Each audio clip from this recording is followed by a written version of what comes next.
He's not going in to get the scrapbook of the kids when they were born. So he ain't going in. Let me change one scenario. His son's inside. Is he going in? No. Can anybody stop him? No. And those of you who have kids know what I'm talking about. The dream has got to be the kid in the fire. If it's not the kid in the fire, it ain't going to work. Because you ain't going in for no other reason. Everything's going to look tough. Oh, they said no to me. Nobody got in my business this week. You got butt marks on the carpet. Woe is me. Isn't it bad? Are you kidding me? Are you not going now? Is the dream not going to happen now because you got some no's? Because people they think you're crazy for getting in. So now it just can't happen for me. I ask you, how many no's is it going to take for you to quit? You all got a number, I'm sure. How many is it? 20? You're going to do 20 no's and I'm out. Or is it 15? I don't know. We probably all got a number. How many people have told you this? I'm going to get in and give it a shot. Man, what do you get in and give it a shot? That's sort of like, I'm going to be pregnant for a while and then I'll decide whether or not. I mean, it's just like, are you kidding me? It's like, you've done it. This is it. You're in. I'm going to give it a shot. I love guys, these tough guys. Well, I've never been in network marketing, but I'll check it out. You know what I'm thinking to myself? Dude, this is going to check you out so fast. It does. Because we think, I don't care what people think. You get 4 no's, you go, oh, Joe didn't get it. Joe was my key guy. Joe didn't get my business. And you're whining your upline. You're whimpering, peeing on yourself. Seriously. I didn't care how many people I needed to show. And I've been around enough people to know that a lot of people ain't going to change their life. I got 4 brothers, none of them have my DNA. I love them all. They work construction. They smoke pot. They go to bed at night. They burp and go to sleep. It's kind of their life, and God bless them. They're great brothers. I die for them. But we're different. And when you got the DNA, you got to finish the book. You don't have a choice. And for some of us, we've got to make that decision. You've got to be believable to me. Don't sell Seacret if you don't believe. Don't sell me you if you don't believe. Because, guys, I don't have much else to believe in. I was lost. I had 7 years. I hadn't had a vacation. $250,000 in debt. This guy shows up in my life. Here's what he tells me. I'll never forget. He says, Craig, you want to build a big business? Go find 6 men that will cut their right arm off for you. He said, but you got to cut them both off for them. I didn't get that until I started building. We need to connect with people. We go show the business to people. And you know what we do? We start telling them about our business. I want you to think about this. Don't tell them your story till you hear theirs. Don't tell them your story till you hear theirs. I never show up to tell someone about my business. I show up to find out about them, to connect with them, to ask questions, to listen. Here's a good gauge for you agents. If you're on the phone with one of your people, if you're on the phone showing the business to someone, if you're sitting across from someone showing them the business, do me a favor. When you're done, grade yourself. Who talked most? You or them? If it's you, then shut up and let them talk. If you let them talk, they're going to tell you exactly why they need the business. And then I can show them what they need. See, if you sit down and say, I'm going to show you the comp plan, I'm going to show you the products, I'm going to show you this, I'm going to tell you about Isaac's story, I'm going to do this, I'm going to do this, and then this. You know what I say? I say, hey, Tony, what would you need to know to make a decision to get involved in this business with me? What kind of information would you need to know? And Tony might say, I'd like to know how the comp plan works. Great, well, let me show you that. I'd really like to know the history of the company. Man, I can share that with you. But not us. Somebody asks you for a drink of water, you open a 4-inch fire hose on it. And they're like, holy crap. Oh, it's the Dead Sea through 1,318 feet below sea level. A bowling ball floats in there. I mean, they're like going, then, you know, it's just bam, bam, bam, bam, bam. Ask them. Listen. So I don't know. I don't think I'm brand new. I don't have enough knowledge to share the business with someone. You're not going to give them that much knowledge. You're going to ask questions and answer them. And then ask them another one. What do you do for a living? I'm a lawyer. Do you enjoy it? No. Magic question. What would you really like to do? Bingo. I'd like to be home with my kids. You're a pretty sharp guy. You must have a way of doing that. I can't imagine you're not doing it if you really want to. I really don't have a way. We need to get together sometime. I'd like to sit down and show you what I'm doing. Can't promise you anything. Because they have a need.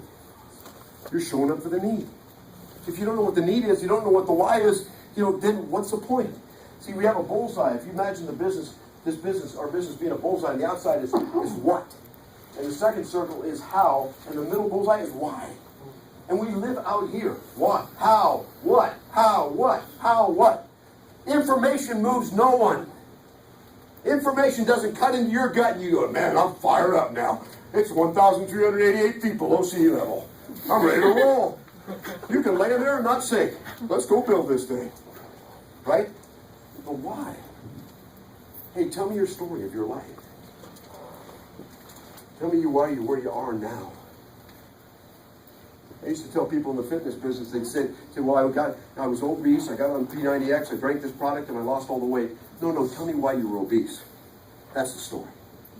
That's the truth. I love to listen to people. Anybody know who C.S. Lewis is? He's an author, Christian author. I love him. He tells a story, his wife died, he was madly in love with this woman. Incredible woman. He was sitting there, you know how they had the viewing, it was in England. And he was sitting there, and this man came in and sat next to him, and he just started saying all the things that Christians say. Oh, she's in a better place. God called her home. She's an angel in heaven. He said all this stuff, and he said he just kept talking and talking and talking. And he said he got up and left. He said one other friend of mine came in and sat next to me. He said he put his arm around me and never said one word to me and held me for 30 minutes.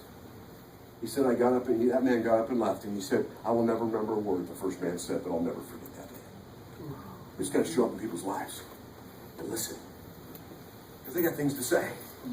They got places they've been and places they want to go. And most of them have places they really haven't liked to have been, but they don't have a way to get to where they want to go. That's us. It's not about you. If it's not about you, then would you ever worry about failure? If it's not about you, no, it's because it's not about me. You worry about what other people think. If it's not about you, no, that's about you. You worry about rejection. Oh my God, you're in that. No, because that's about you. Decide that all of a sudden you're in a business that ain't about you. It happens to reward you financially when it ain't about you. And the less it becomes about you, the probably the bigger your business is going to grow. But it's not about you. And if that's the case, you're not going to wake up in the morning and go, who do I show this to? Open your eyes and get out of the house. Stand at the Little League field and listen to the lady talking next to you about how she's sick and tired of being away from her kids and dropping them off at daycare. She had a baby 3 months ago. Listen to what she's saying. And then say, would you like to change that situation? God, if I only could. You can. Let's get together. But if you're alert to life, that's prospecting. Be alert to life. Listen to what people are saying. People will tell you they'll tell you about their challenges. Women especially. Men, they're more closed up. We don't think the same way as men. Men, our minds work like a waffle. No, they do. And they have little compartments. Each square represents a different part of our life. You got the ESPN square. Don't mess with it. You got the chores square. You got the work square. You got the communication square. And if I'm at ESPN, the communication square ain't working. Right? And women are different. They're like spaghetti. Everything's tied together. Everything rolls, right? There ain't no compartments. If you don't believe me, you wait till it's late tonight and you ain't getting no nookie because you didn't take the trash out. What has that got to do with taking the trash out? We're intimate. That's the box. That's the intimate box. He's saying, no, you didn't do your chores today. That doesn't register for us guys. But we're different, right? We're different. Women are amazing. They'll tell each other. I was the other night. I was late at Trader Joe's. It was late at night. I was getting some produce, and these two women are coming from different ends of the produce, pushing baskets towards one another. And all of a sudden they stop and start talking. I'm just listening, going, "This is amazing," because it fascinates me how people always tell me, "I don't know who I can show this to." People, I don't know how to talk to them. Do you know that within 5 minutes, this one woman was sharing all of her gynecological challenges with the other one? I'm serious. So I go up and I go, I just got to ask you guys a question. I go, do you know her? He says, no, we just met. I said, oh my God. Right? But they were comfortable with it. Oh yeah, it was just in this. I didn't want to tell you what was going on. Right? And I'm thinking that people say, who am I going to talk to? I remember reading in the paper one time about a guy who lived in San Francisco downtown by Ghirardelli Square, which is down by the Fisherman's Wharf. And he walked all the way to the Golden Gate Bridge, and he climbed up the bridge and killed himself. And in his pocket, they found a note that said, I promised myself coming here, if one person stopped and talked to me, I wouldn't have done this. And he's laying floating in that river. Because we don't talk to people. Because we're so about us. We're just so wrapped up in our own lives. I'm broke. My life's bad. My past. Everybody should know everything I've been through. I'm on food stamps. I've been on food. Whatever. Quit wallowing in the mire. And make a change. You guys got the chance. Yep. If anything I can give you today while I'm here is, you guys, this is a chance. It's a shot. It was for me. I had no reason to be successful. I wasn't sharp. I wasn't graduate. I wasn't any of that stuff. I just knew that I had this DNA and I had to finish. You know, I remember having a dream one night. I woke up in the middle of the night and I had this dream that I died and gone. I don't know if it was heaven or hell, but it was like this huge video camera and it was playing my life. And the other screen was what I could have lived if I just had changed some things. And it was this compared to this. And I woke up sweating going, oh my God, I can't do that. So many of us are just living average. We're just going paycheck to paycheck. We're living these selfish lives where we don't care about anybody else. And I'm saying, you want to build 25 people in your group? You want to have 80,000 people around the world? Then go care about somebody. Quit getting hung up on, it's a network marketing business. Damn right it is. Is this MLM? What else would I do? And if you're not in it, you don't know it yet. You need to be educated. Heck yes, that's what it is. Some of you ask that and you just wet yourself. Oh God, what do I say? You know what? It isn't isn't exactly what you say. It's how you say it. Yes, it is. I wouldn't do anything else. Now, let me tell you why. I've taken people who had nothing and helped them become great. I had people that nobody believed in, and because I believed in them, I gave them an opportunity, and I taught them a business, and I helped them build it, and I helped them overcome all the crap in their life. They're doing great now. Because what we do in this business is real simple. We find a whole lot of people, and we help them do a little bit. And we help them change a little bit, and we all do really good. That's kind of the formula. You want to say, well, how does network marketing work? We all get together, we all do a little bit, help each other grow a little bit, and we all do really good. Next time somebody asks you, give them that definition. Because that's what we do. That's exactly what we do every single day. But it's the belief. And then secondly, you've got to organize your life so you can do it. Most of you are terrible at time management. You're absolutely terrible. The way you live your days is the way you live your lives. How many people say, I don't have time to do this? That's a lie. You have 168 hours in a week. The same as I have, the same as anyone has. What you do with those hours make a difference, and not only who you are, but what you accomplish. And if you don't have time, it's because you're not in control of your time. And you need to change that. So here's the best way to do it. Get yourself a piece of paper when you go home tonight and draw a line down the middle, and on this side, write priorities. Okay? Write priorities and write down what your top 4 priorities are in your life right now. Being totally honest, what are my top 4 priorities? And then on the other side of the page, what I want you to do on the other side of the page is I want you to write down what you do every day. I want you to write down all your activities from the time you get up in the morning till you go to bed at night. What do you do? And I promise you, there's so much on the right side that doesn't match the priorities. Don't tell me you want to be financially free and you go, I don't have an hour to build this secret business. Because it's not true. You may have to start eliminating some things on the right-hand side. You may have to say, I'm not going to do that now.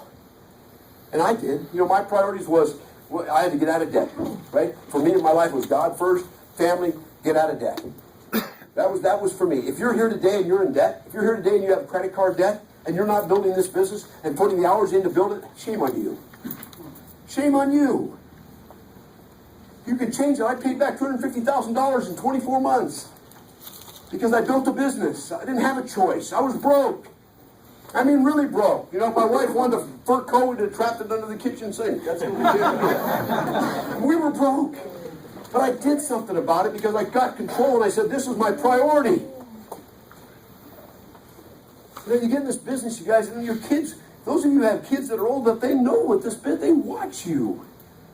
How many of us say to our kids, man, if you're going to compete, compete. If you're going to go out for sports, you work as hard and be the best you can be. If you're going to take classes, you get A's. You get the best grades you can get. And if it's not A's, then I don't care. Give me 100% and do the best you can do. As parents, do we do that? No. Do we live our lives that way? You're in a business right now where you can create 6 figures of this ring, 6-figure ring. You can have it next year. You can have this ring next year if you want to. I don't care where you're at. You can be brand new in this business. You can wear this next year. But not unless you change your priorities. Not unless you start living up to what you know you can do. And so many of us get lazy. And we accept where we're at. You got to get over that. You got to manage your time. What are the priorities? Okay? If you're in debt, that better be on the top.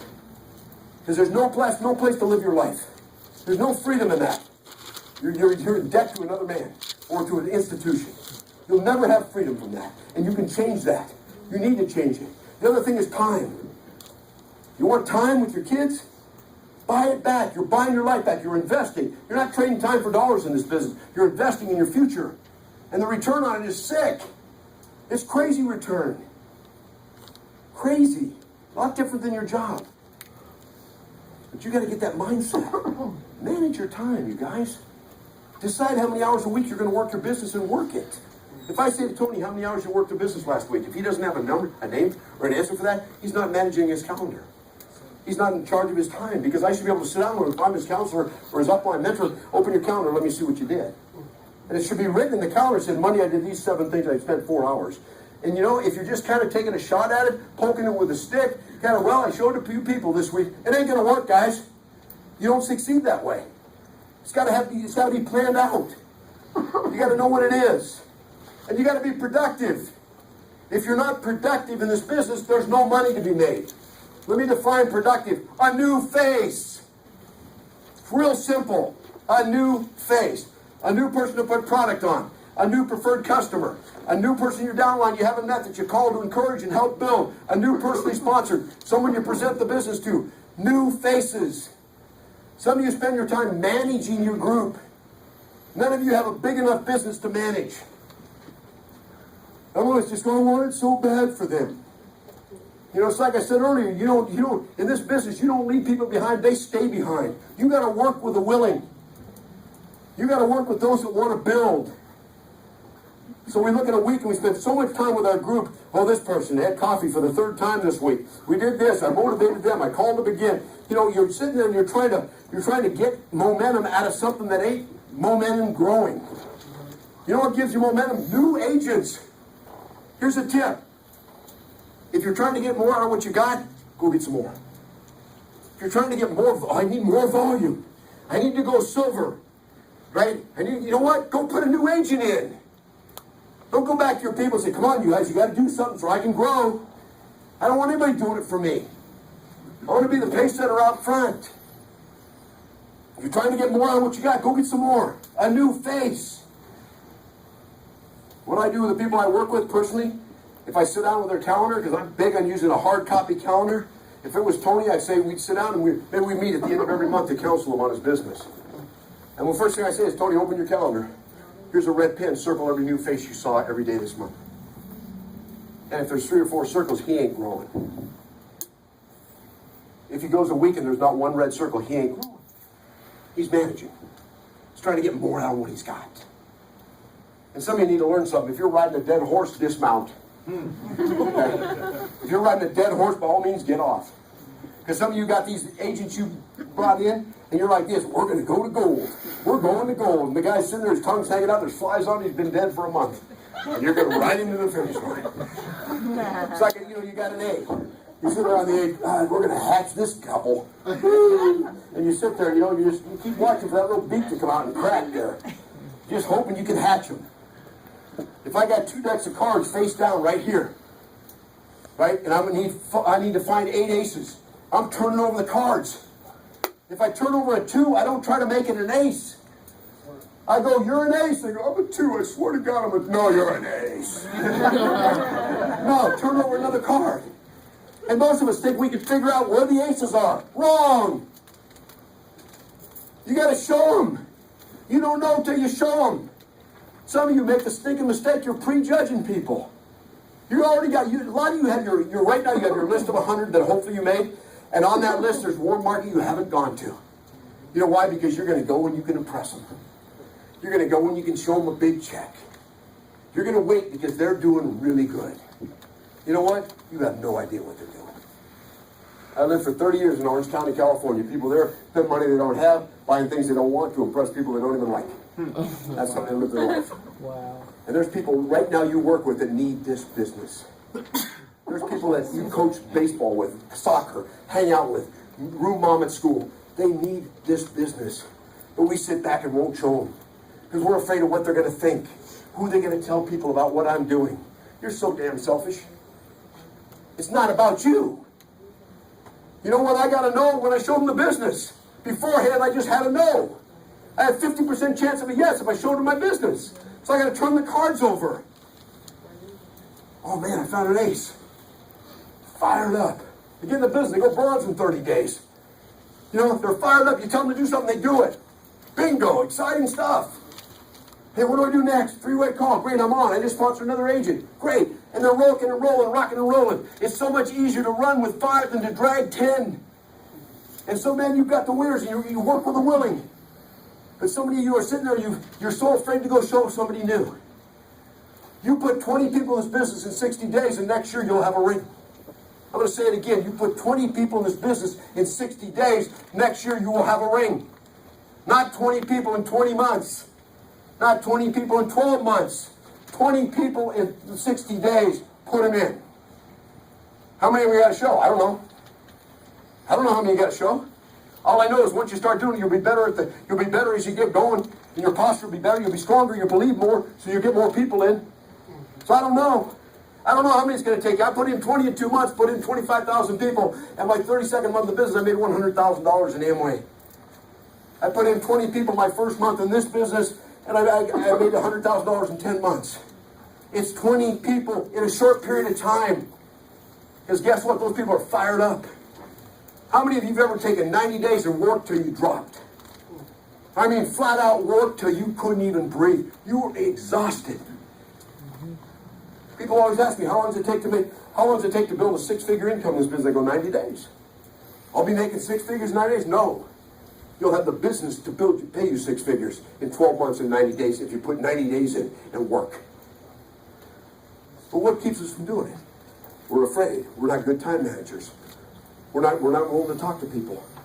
So whatever your excuse is an excuse. Because if you do that, if we were all getting started here today, and every one of us signed up today, brand new in the business, whichever one of us showed the most business, showed the opportunity to the most people in the next 60 days, we'll have the biggest business. Doesn't matter how sharp I am, how much money I make, whether I have a nice car, ugly car, don't have a car, ride a bicycle, it doesn't matter. Whichever one of us puts the business in front of the most people, will have the biggest business. We all sit back. You know what we do? Well, Craig, I need to get knowledge. I'm kind of a perfectionist. You know what perfectionism is? It's an excuse for laziness. I'm sorry, I'm just being honest with you. Well, I just need more knowledge. Why? All you have to say is, I don't know, I'll get you that answer. But we sit back, our analytical types. You know, there's 4 types of people. Like the analyticals, they just like information. They're the ones that if you've ever been to their house, you drive in the garage and they got a ball that hangs there so that when the windshield of your car touches it, they don't hit the front of the garage. Okay, seriously, that's an analytical. If somebody has that, you have that, young lady? Yeah, she does. Okay. I mean, God bless you. You know, I love that hand. God bless you. But it's true. I mean, you know, to me, then there's a sanguine person. Those are the ones that just talk a lot and fired up. They can talk for hours on things they don't know much about. Facts aren't that important. And then the melancholy or the analytical is this woman sitting there going, you're lying. Well, no, it's a good story. It's not a lie. No, it's a lie. That's the way they think, right? And they got the ball hanging in there. And you know, us sanguines, you know how we stop the car when we hit the front of the garage. That makes sense. I hear that little bump. Oh, I'm good. Now the door will shut. And then you got the phlegmatic personalities. They're the ones that just, they're the ones that you look at, and I go, are you excited? And they go, I'm so excited. I go, notify your face. Because they're excited, but you'd never know it. That's that other person. You never know it if they're excited. You know, it's like this buddy of mine was a phlegmatic personality, and they're the most loyal people. Everybody loves them. They don't like change, though. They're the tortoise. Things get a little tough, the head goes in. They're not really made for this kind of business because they don't like people that much. And when you say change, they hyperventilate. Change. Oh my God, I don't want to change. I've been in the same job for 40 years just because I don't want to change. Right? But I love these people. Anyway, this buddy of mine lived around the corner. He was a phlegmatic. Here's a perfect example. I went by one day, he's standing on the corner of the street, and he's yelling for his dog. I think his dog's name was Marvin. Marvin! And I pull up and I go, Brad, what are you doing? He goes, looking for my dog. He ain't even going anywhere.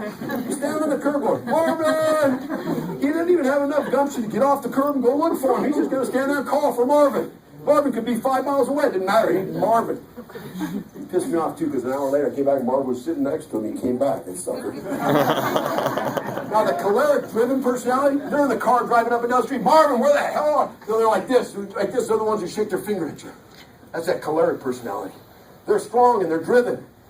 But they always think they're right. And unfortunately, they are most of the time. Sometimes they are. They shake their finger. They're strong leaders, but they talk too much. Let me tell you something about our business. Authoritative leadership doesn't work. You know how you build your business? Influential leadership. You have to influence lives. You can't. Nobody works for you guys. It's hard for some of us. We get in, we come from a corporate background where we're in charge. People got to work for us. And we get people in this business, we start telling them what to do. They don't want to be told what to do. They want to be led. You want the formula for success in this business? It's this. Our sponsor Ricardo in the business. I do it. As his sponsor, I do it. I do it, you watch. You do it, I watch, you do it. Those are the 4 stages of success to build a business successfully. I do it. I'll do your 3-way calls. I'm going to do your spa party for you. I'm going to get on and I'm going to help you invite people. I'm going to do the follow-ups with you. And you're going to listen to me do it. And during that time, you're going to be taking notes because I'm going to do it, but you're going to watch me. Right? Then you're going to do it and I'm going to watch. I'll get on a 3-way call and listen to how you do it. So that I know you're up to speed, you know what you're doing, and you're good. And then eventually we want all of our people to be it, you do it. Because that means they're just like, that's like a Josh Danny would be, you do it. Right? People that know the business. But they don't just get there. We got to become tour guides, not travel agents. And we're not authoritative people telling people what to do. We've got to be influential. It's hard for some of us. How do you influence a life? You go connect with them. Maybe you become something to them that no one else has ever been. They never become to them. And they just kind of want to keep hanging out with you. There's 2 types of people. There's those that you like when they show up in the room and those that you like when they leave. Right? And a lot of people get in this business and they're the ones that you like when they just got them. Glad to see them go. Right? That's why we got to change. You got to become an attractive personality. You know, there's a great book called Personality Plus by Florence Littauer. Read it. It shows you all your strengths and your weaknesses of each personality style. And what you do is you increase your strengths and decrease your weaknesses. And that's your goal. When I counsel someone in the business, if I sponsor Tony in the business and I'm on the phone with him, if he's a choleric personality, I've got to counsel him as a choleric personality. If he's a phlegmatic, easygoing, laid-back personality, I got to counsel him that way. I can't say, well, I'm a driver, I'm just going to tell him what to do. Go do it. Because I'm good with that. Because I have that choleric, right? So if Tony's my sponsor, he goes, Craig, would you go do these things and get your ass out there and do it? I go, okay, I'm good, going. I don't need hugs. We don't need group hugs when we're cholerics. You guys hugging you. What are you doing, man? I'm all right. The phlegmatics are like, I hug you like Panda Bear. Give them a group hug, we're all hugging. It's okay. But you got to know what your people are. So you can give them what they need. Not what you need. Analytical types. They love lists. Oh my God, if you can give them a list of things to do and they can check them off, they are like, good, now I can do it. Oh, I can do it. So I get on the phone with an analytical type and I say, take out a pencil or take out something to write with in a piece of paper. They go, you can just see them go, thank you. So excited. And then they'll say, a pen or pencil. I go, are you kidding me? But they ask that, pen or pencil? I say, okay, a pen. Black ink or blue? I go, come on, seriously, come on, we're moving on here. And in my mind, I go, I'm going to give you 10 things to do. Now, me as a sanguine, I'm like, going, I don't even know what I'm going to tell her. I got to start linking these things up. I said, well, you need to do this. Oh, thank you so much. And then 3 days later, she sends you a checklist. Not only is she taking yours, but she's taking notes on everything you've said, and she's made a spreadsheet on them and sent it to you. And you go, thank you so much. And in an hour, I lost the sheet. I don't know where it is, right? That's my thing. But if you don't know that, then they're not going to give them what they need so they can grow and build their business. You got to give them what they need, not what you need. Chuck Colson's book, Born Again, it's a great book. He talks about influential leadership compared to authoritative leadership. And he says authoritative leadership is the President of the United States. Okay, he's an elected position. He has authority over the military, everything. An authoritative position. Is he powerful? Yes. But then he used Mother Teresa. And he said, but the most powerful figure in America or in the world is Mother Teresa. Because she has authority from a life lived. Not a life of position. Nobody gave her a job. Nobody presented her in a position. Nobody voted her in. She decided that this was her sweet spot, and she lived her life doing that. And he goes, she's the most powerful woman in the world. And I believe that. That's the difference. You want a big business? Be an influential leader. In other words, do what you tell people to do. Let me ask you a question as a leader. When was the last time you were on the leaderboard for personally sponsoring? When was the last time you were on the leaderboard for preferred customers? When was the last time you were on the leaderboard because you had the most points at your pin level of the business? When was the last time you ranked up? When was the last time you changed rank? You want authority? You want authority from the life lived? Rank up every 90 days. Rank up every 90 days. Remember the bike? Okay? Your downline's watching you. And you know what? They hardly believe they can do it, but they believe you can. And when you stay at somewhere for too long, you create doubt in their minds. Sure, there's John and Tiffany. There's Josh and them. They're all, they're just those people. But you as a sponsor, what are you doing? The last time you brought in a new agent? The last time you got the enroller bonus? This isn't a business of talking. It's a business of doing. All the fears, all the things we face, guess what changes them? Action. Activity. You don't fear rejection when you're out every day talking to people. You just go get it done. The activity of our lives is what gives you credibility in this business. There ain't no big shots here. The ones that want to be on stage at conference next year will be the ones in this room that decide to go to work and not sit around on your laurels. Because people get in this kind of business, and let me tell you somebody, if you ain't growing it, it's stinking. If you're not building, you hate it. This is the most fun business in the world. If you're building it, if you ain't, you hate it. Because every time you look in the mirror, you're embarrassed about yourself. Because you show up at events and you got this pinware, maybe you went bronze, right? And bronze in the thing, you went bronze. And I'm not saying it's not good to go bronze, but you've been bronze for 6 months. What happened? Oh, I'm bronze. Okay, well, that's great. Now your group's watching you. Hey, what pin you at now? Oh, bronze, okay. And they haven't hit bronze yet, and they're just scared to death. They don't even think they can do it, and you ain't even moving on. And you ever been and seen water that runs? When it stops running, it smells. It starts to stink. It starts to smell. And that's what happens in this business.